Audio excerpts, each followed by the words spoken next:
আরজি করে ঘটনার প্রতিবাদে গোটা রাজ্যের পাশাপাশি শিলিগুড়িতেও চলছে বিক্ষোভ প্রতিবাদ। এদিন বিক্ষোভে শামিল হলেন ডাবগ্রাম ফুলবাড়ির বিজেপি বিধায়ক শিখা চ্যাটার্জি।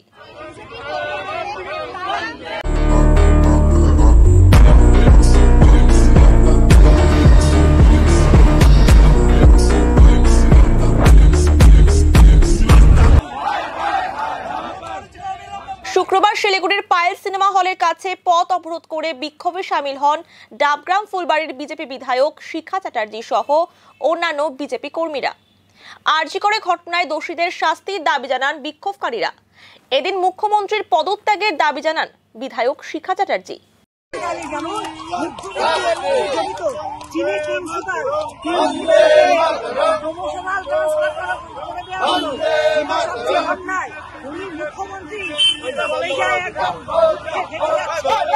তিনি বলছেন যে ও খুব দুঃখ পেয়েছে, তাই ওকে অন্য জায়গায় দিয়ে দিলাম।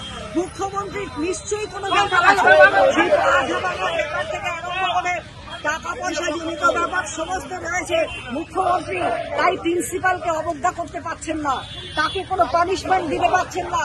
তাই মুখ্যমন্ত্রীর সবচেয়ে বড় রয়েছে পশ্চিমবঙ্গের মাননীয় মুখ্যমন্ত্রী, তিনি স্বাস্থ্যমন্ত্রী, তিনি মুখ্যমন্ত্রী, তাই সব দিক থেকে তিনি অপদার্থ, তিনি পশ্চিমবঙ্গ চালাতে ব্যর্থ।